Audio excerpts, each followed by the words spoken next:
A Europa estava na escuridão, estava na, o que se diz, né, entre aspas, a idade das trevas. Só a igreja detinha o conhecimento, a população era analfabeta, era presa com o medo, né? Tinham acabado de sair do ano 1000, né, como aconteceu aqui no ano 2000, o mundo vai acabar. E realmente o mundo acabou, mas o mundo acabou da forma como se conhecia. No ano 2000 falou, o mundo vai acabar, e realmente ele está acabando. O processo é lento. Nós não estamos entrando no cinturão de fótons da estrela Alcione. Então, o mundo como a gente conhece, ele está mudando. A gente fala, não está acontecendo nada. Está acontecendo muito e muito rápido. Só que a gente não conhece, está dentro do jogo, a gente não enxerga. Então, essa primeira reunião em 1104, quer dizer, 14 anos antes, e quem está aqui nessa reunião também? São Bernardo, com 14, o que ele está fazendo aqui com 14 anos? Participando de uma reunião junto com veteranos da primeira cruzada. É meio estranho, não é? E ele, logo em seguida, em 1115, ele é criado os cistercienses, o mosteiro lá cisterciense, que era o quê? Uma ordem filosófica, religiosa, iniciática e espiritual. Peraí, como assim? São Bernardo estava lá, criou os monges cistercienses, veteranos da primeira jornada, da primeira cruzada, em 1104.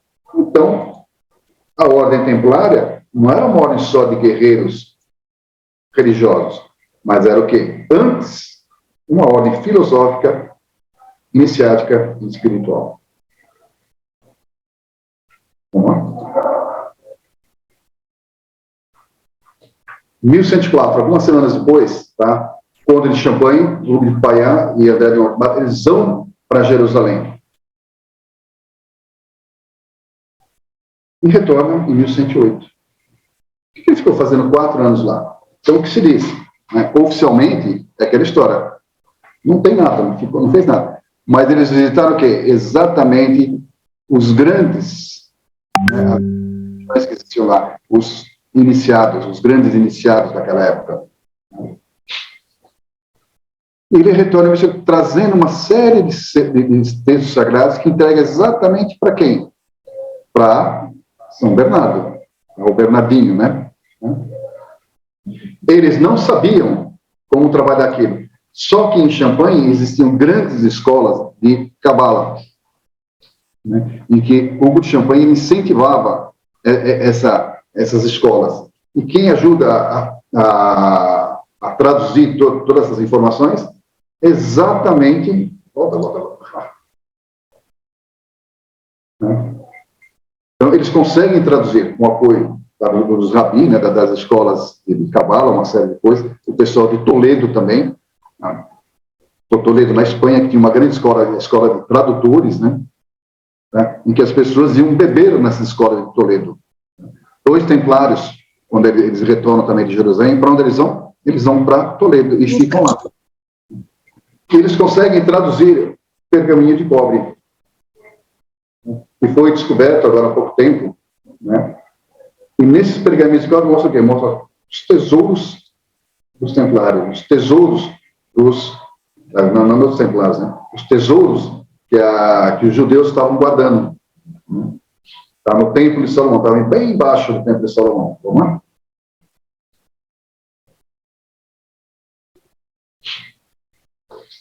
E outra coisa interessante, né, dos templários fundadores, que todos eles estavam unidos por um laço de parentesco, seja ele por sangue, por casamento, ou por iniciação.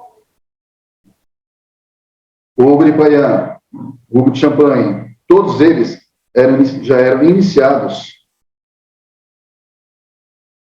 nessa cultura, na cabala, em todos esses aspectos, né, do ocultismo, do esoterismo. Então, eles sabiam exatamente o que eles estavam buscando lá. Então, não dá para falar que eles eram só do aspecto externo, eles estavam trabalhando em cima aqui do aspecto interno, aspecto evolutivo. Aí as perguntas que ficam o quê? 9 cavaleiros, já velhinhos, né, para a época, né? E quando é criada a Ordem Templária, eles recebem o quê? Um espaço dentro do que foi o Templo de Salomão. Só as estrebarias cabiam 1000 camelos e 1500 cavalos. Porque é uma coisa tão grande uma ordem que estava acabando de ser criada, com 9 cavaleiros, e recebem um espaço imenso, só estrebaria, cabia tudo isso. E, ao mesmo tempo que eles não fazem o que estavam se propondo, exatamente proteger os peregrinos, ficaram cavando durante 9 anos embaixo do templo de Salomão. O que eles estavam procurando? Essa é a grande pergunta, né? Nesse meio tempo, não aceitou nada. E todos eles tinham parentesco. E não tinha notícia de proteção. E os cônicos, né, que estavam no Santo Sepulcro, né, eles foram remanejados, deram espaço para uma ordem recém-criada com 9 cavaleiros velhinhos. É bem estranho, né? Então, vamos lá. E na Terra Santa, né, o que acontecia? Na Europa, ela estava exatamente na Idade das Trevas. Ninguém sabia que tudo estava sendo escondido. Para quem gosta, né, de ter uma ideia, cita o filme O Nome da Rosa. Né? Mostra exatamente os livros escondidos dentro de um castelo. Né? E eles tiveram contato com o quê? Com o esoterismo. Tá? Não só muçulmano, né, mas grupos cristãos primitivos, né, diversas ordens iniciáticas, diversas religiões, que Jerusalém naquela época era uma cidade cosmopolita. Você tinha de tudo lá. Tinha pessoas de todos os países, de todas as religiões, de tudo, com ideias completamente diferentes, mas se reuniam num aspecto iniciático, buscando exatamente o quê? O crescimento. E o objetivo maior da Ordem Templária, que era exatamente resgatar todo esse aspecto, trazer de volta isso para a Europa. Para quê? Para que houvesse equilíbrio. Porque estava vendo o quê? Estava prevalecendo o aspecto masculino da sociedade. Estava trazendo desequilíbrio para a civilização. Então, a ideia dos templários é o quê? Resgatar tudo isso, resgatar os princípios de Maria Madalena, né, com Jesus. Para quê? Não, só primeiro. Para quê? Para que as pessoas crescessem. Então, ela tinha dois aspectos. Um aspecto esotérico, né, como a gente mostrou agora, proteger os peregrinos, guardar as estradas e rotas, e eram monges guerreiros. Antes só existia o quê? Ou você era monge, ou você era guerreiro. Né? E com os templários se criou a figura do monge guerreiro, que até então não existia. Era uma inovação. Não é? E tem o aspecto interno, né? O aspecto secreto, o aspecto interior. Todo grupo tem isso. Né? Tem o seu aspecto exterior, tem o seu aspecto interior. Todo grupo tem isso. A própria família tem, eu gosto mais de um, gosto mais de não sei quem, não gosto de fulano. Não é assim? Então a gente forma as panelinhas, né, as famosas panelinhas. Esse é o grupo interno de um grupo maior, né, de uma escola, seja lá o que for. Né? E a ideia dos templários que era exatamente resgatar, né, resgatar tudo que fosse sagrado, entre aspas, né, tudo que fosse grande no aspecto de conhecimento, pesquisar, estudar, guardar, transmitir a sabedoria mística e oculta. Porque a Europa estava o quê? Na Idade das Trevas. A igreja não permitia que as pessoas estudassem, né, escondiam todas as informações, né? E os templários exatamente queriam o quê? Mudar isso. Queriam o quê? Pegar o aspecto herético do conhecimento. Tudo que estava sendo escondido. E esse aspecto, esse gnosticismo herético, cai exatamente em cima de quem? De Maria Madalena. Por isso que, pouco tempo depois, ela foi taxada o quê? De prostituta. Mas o aspecto de Maria Madalena era interessante, né? Ela era uma mulher que ela vivia a sensualidade dela, né? E, ao mesmo tempo, ela vivia também o aspecto espiritual. Ela se aproximou do aspecto sagrado, Jesus. Ela era a preferida. Ela era a esposa. Sim, ela era a esposa. Tem um rabi, naquela época, né? Na Israel, na Judeia, né? Jamais Jesus poderia pregar como ele pregou, né, se ele não fosse casado. Jamais. E Maria Madalena, quando ele morre, ela vai lá, ela e Maria cuidam do corpo. Só a esposa poderia tocar no corpo de um judeu morto. Ninguém mais. Nem Maria poderia fazer. Só a esposa. E é ela que faz. toda a preparação do corpo dele. Oi? E aqui a gente vê o quê? Os aspectos, eles eram o quê? Iniciados. Todos que entraram, todos não, aqueles que eram reconhecidos como os Cavaleiros Templários, né? Eles eram iniciados, mas os que percebiam, né, que existia alguma coisa a mais, eles passavam por um outro patamar. E principalmente que participavam desse aspecto esotérico no interior, os dirigentes da ordem.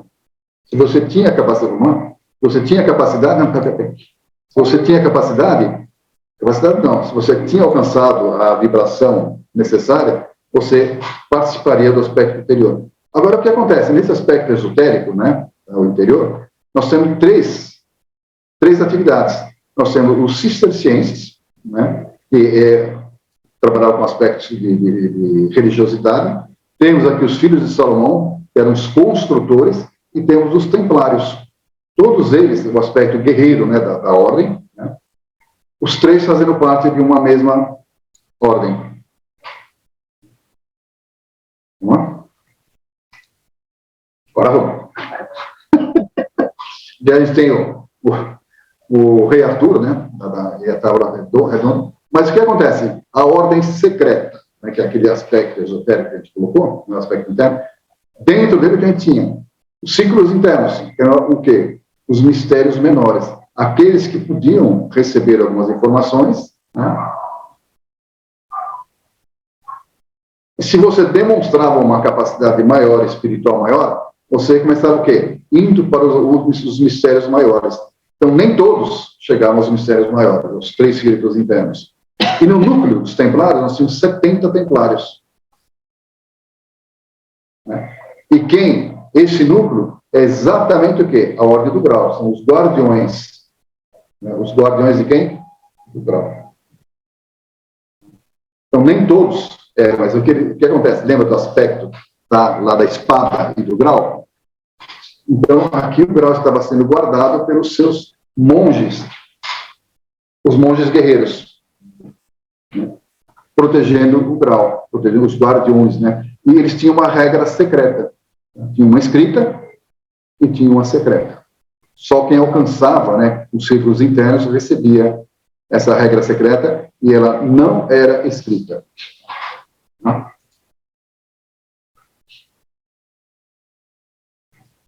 Tá como ordem mística, né? Os templários, mas eles buscavam, né, e guardavam. O que eles conseguiram? O Santo Grau, a Arca da Aliança, a lança de Longinos, né, aquela lança que perfurou o peito de Cristo, né, na cruz. Né? Tá? O casamento e a descendência de Jesus, guardar os ossos de Maria Madalena, tá? Os segredos da imortalidade, lembra a questão da pedra? E tesouros, não só terrenos, né, material, mas principalmente o quê? Tesouro espiritual. Então a gente tem o grau, o aspecto feminino e o aspecto masculino mais a arca.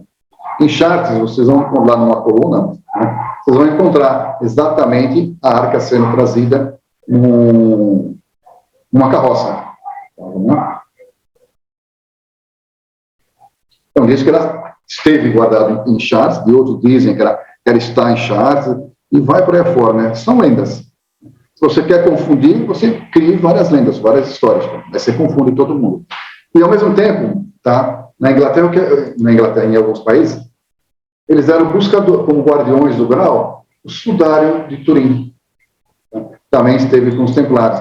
A pedra Scone, que é a pedra de coração da Inglaterra e da Escócia, tá? A fazedora de reis. A pedra está aqui embaixo. Tá? Então, vai fazer algum rei? A pedra está aqui embaixo. E essa pedra não distingue o que é. É a pedra da escada do Jacó. A pedra em que Jacó dormiu em cima. Né? Colocou sua cabeça. Essa pedra foi trazida na Inglaterra, da Escócia, né? Na época que os templários foram dizimados, e eles levaram essa pedra para a Escócia. E até hoje, quando vai ter a coroação, tanto na Escócia como na Inglaterra, essa pedra é levada para cá e para lá, para que o rei seja feito.